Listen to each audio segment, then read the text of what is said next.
and welcome to allaboutSouthFlorida.com, the show that brings you local news, insights, and interviews from our vibrant community. I'm Gabriel Rodriguez, your host and your favorite local realtor, and today we have a special guest with us. He's here to share his vision on the future and discuss the key issues facing District 25. So please join me in welcoming Chris Eddy. Chris, thank you for being here. Thanks, Gabe. Thanks for the opportunity. Absolutely. So Chris, let's start by learning a little bit more about you and your background. Sure. What inspired you to run for Congress in District 20? Well, and short way to say it, I just couldn't yell at the TV anymore. I don't know if you've ever turned on the TV and see these politicians in Washington and you look and you go, man, is this the best we have as a country? Is this the best we could do? And I've thought that, a lot of us think that, and I saw clamoring for more normal people, right? People that weren't career politicians. I got started as a city commissioner in the city of Weston about 3 years ago. Independent my whole life, wasn't really involved, didn't know my commissioner's name, barely knew my mayor's name. And I started complaining after I retired from the Air Force and FBI. You know, I was always working 2 or 3 jobs and raising young kids. You're busy, you don't pay attention to local politics. Sure. So I get that, and I started paying attention after I retired, and I got mad at a couple of things. So I looked up online who my commissioner was, who do I complain to. My wife and I went down to complain, and she said, well, you should run for office. You got the background, experience, you got some good ideas. And I said, no, we don't run for office. We complain, you run for office. Right, so let somebody else do it. But then she said, well, don't you want to be the one to make decisions for your family rather than have someone else do it? So that kind of hooked me. Yeah, absolutely. And we had middle school kids at the time, and they said, Dad, you're always complaining. Why don't you quit complaining and do something about it? So in the Air Force, they teach you, hey, if you complain, and you better be ready to take over a project. Sure, they're going to put you to work.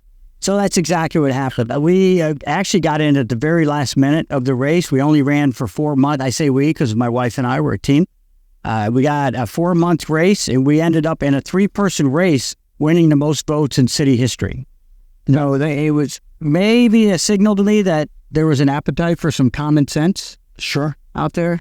And the same thing is happening, in the federal level, minding my own business, and I turn on the TV and I see people coming across the border, now, maybe 6 million or more, coming across unvetted, unvaccinated. My grandparents came in from Lebanon through Ellis Island back in the 1920s, and they came in the right way, and they stressed the value of hard work and education and following the rules. So that kind of bothered me, and I know it bothered a lot of South Florida people. Sure. Because they came in the right way, and they still have friends and relatives waiting to come in the right way. And then 2 years ago now, this country sent $400 million to the Middle East to improve their border security. Again, made no sense. Last year, we spent $800 billion on interest on the debt. Sure. Not even on the debt, just interest on the debt. That's more than we spend on national defense. And that's in 1 year? 1 year. 1 year. Well, who's paying attention? Why is anyone talking about this? The problems with Social Security. And really the thing that kind of pushed me over the edge was the student loan repayment plan. Absolutely. We all had to work our way through college, all 5 of us kids in our family. I had to join ROTC because I ran out of money. So my last 2 years, I was fortunate enough to get a 2-year scholarship and finish my college career and launch me on my Air Force career. And, like I said, my grandparents stressed the value of education. So we knew the value of education and hard work to pay for it ourselves. Don't ask for handouts. So the hundreds of billions of dollars proposed for that really just shook me up. I just thought it was totally unfair. Sure. So I looked around. I didn't see anybody doing anything about it. And once again, our kids said, Dad, quit complaining and do something about it. So I don't know much about federal politics. I've certainly learned a lot in the last year. One of the things I learned is to get onto the ballot, you have to pay over $10,000 just to get onto the ballot, or you get signatures. So I said, well, I got to go out and meet people anyway. Sure. So we're one of the few races, statewide or even nationwide, that were able to get over 5,000 signatures to get onto the ballot. Good. And avoid paying the $10,000 fee. There you go. And about 6% of our signatures came from the other party, which was showed me maybe there's an appetite out there for some here locally in the district. Absolutely. That's fascinating. So you've outlined several key issues in your campaign platform. Can you elaborate on some of the priorities you're focusing on and how you plan to address them if elected? Yeah, you've probably heard my rant earlier about financial discipline. I'm the guy that turns the lights off in the house, right, walking around, making sure the air is not too low. So we watch our pennies, and then the dollars will take care of themselves. Nobody's doing that federal government. Okay. There's no decisions that have to be made other than spend more money. Should we give money to Israel or Ukraine? Okay, yes or no? Where's the money coming from? They don't talk about that. They just print new money. So we have to get back to a balanced budget. We have to at least try. Nobody's even trying now. $1 trillion deficits annually for the foreseeable future. So fiscal discipline's number one. Number two is security. We have to have border security. Yeah. Last year, we had more Chinese come in 1 year than the previous 10 years combined. So in the last year alone, we had about 100,000 kids come across the border unaccompanied. So no parents or anything, being released to somebody who's supposedly a relative, but there's no verification there. Right. And that's more than the 10 years previous combined. And nobody's hearing about this. In fact, DHS lost track of 86,000 of those kids. They don't know where they're at. So we have to have security. And that includes educational security, financial security, and national security. And I also teach national security and foreign policy at FIU as well. Okay. Pretty extensive background in that. Okay. And then the final thing was civility. We have to lower the temperature in this country on both sides of the aisle, and we have to come to some understanding that we might not always agree with each other, but we don't have to call each other un-American or disparaging names. Sure. Right? And judging from my walking the district the last year, a vast majority of people agree with me on that. They might not agree with me on the issues, and a lot of them said, I'm not going to vote for you, but I like your approach to things. And that's fine with me. Okay. So I was looking at the map of District 25. Right. It runs from Miramar to Weston, where we are now. Right. Runs east all the way down to Hollywood and Hollandale Beach. That's correct. So District 25 is known for its diverse communities. Yes. How do you plan to represent the interests of the constituents from various backgrounds and demographics? You have to be present. As a general officer, as an FBI leader, even in our FBI office here, when I took over, we were a good intelligence program, but not a great one. So my last year, we built it to the #1 intelligence program out of 56 nationwide. Oh, wow. And you do that by being present, by being engaged. Oh, people don't want representatives that represent the Washington district. They want representatives that represent their district. And it's not just my opponent. It happens all over the country. They go to Washington, they get seduced by the power, the titles, the money, whatever it is, and they forget that they're supposed to focus on their district. And that's what you have to do. You have to get into the communities. Obviously, we've done that all over. You've probably seen me all over. Going visit neighborhoods and churches and businesses just to hear firsthand the struggles that they're going through, their issues they have, but equally important, the ideas they have to try to fix not maybe the country, but their district. Absolutely. And it's called the old school door knocking. Yeah, and it's just being around. If it's a grand opening, if you get invited to some art gallery and people see you, they're more comfortable coming up and talking to you.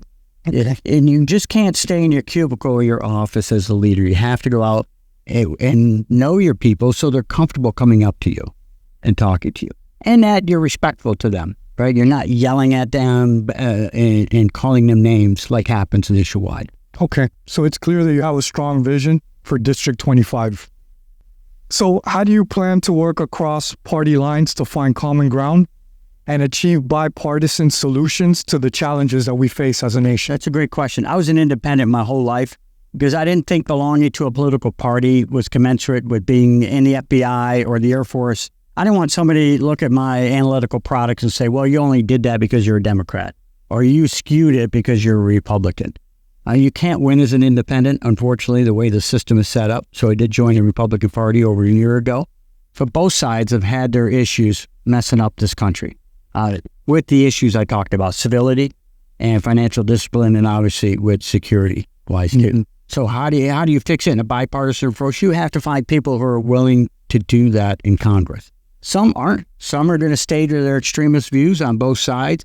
But a vast majority of people I talk to on both sides of the aisle want some common sense, middle of the road solutions where we're not going bankrupt as a country, that we're handling our security fairly and efficiently, and in that we are doing it in a civil way.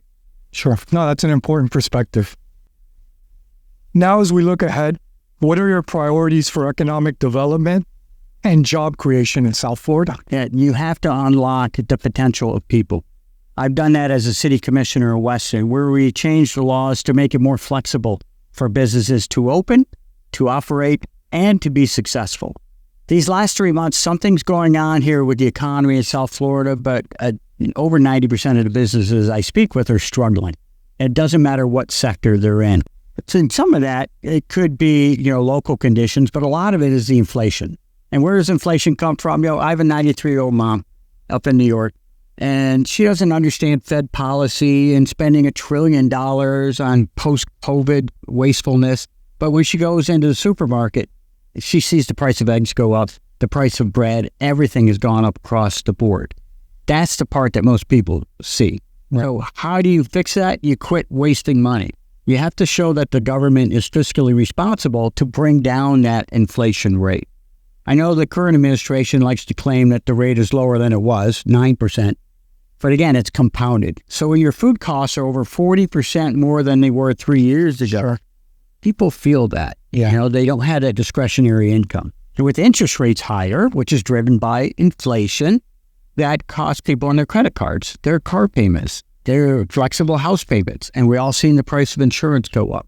So you have to create the conditions where people know it's a stable economy, that they feel comfortable investing. And not just in a business, investing in a stock market or investing in a home, right? It's very unaffordable for a lot of people here in South Florida. We've already seen an exodus of the elderly and the young because they can't afford the higher cost of living, which is driven by inflation. Yeah. So thank you, Chris. Yeah. Thank you for sharing your insights and vision. Is there anything else that you would like to add or any message that you would like to share with our audience today? Yeah, a couple things. You have to get out and vote. There was a nearby congressional election that was won by 5 votes. You have to participate in your democracy. We're urging people to do vote by mail. It's real simple. You go to browardvotes.gov, you do a couple clicks, and the supervisor of elections will mail you a ballot. And you don't have to use it. You can use it just as a guide. That guarantees that you have that ballot and nobody else can get it. And then you could go during early voting and drop it off, or go into early voting and say, I want to vote in person.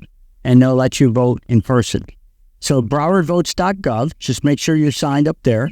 We're urging everyone to obviously get out and vote, either for the primary in August or the general election in November. And also to go to Congress.com. You'll see everything on there. Listen, I'm not a politician. So I'm not good at the political speak. If you ask me a question, I'm going to answer it, even if it might not be what you want to hear. So all of my policies are on there of how we're going to fix those 3 critical issues that I talked about. You also get to see kind of what we're doing during the day to engage with our business and residential communities out here. All right. So thank you once again, Chris Eddy, for joining us on allaboutSouthFlorida.com. And we wish you the best of luck in your campaign. We do encourage our viewers to stay informed and engage in our upcoming election, which is on November 5th, 2024. And that's all for today's episode. If you enjoyed the interview, please don't forget to hit the like button and subscribe to our channel for more great content. And join us next time for more discussions on the issues that matter the most for South Florida. I'm Gabriel Rodriguez, your host, signing off. Thank you, South Florida. Thanks. Thank you.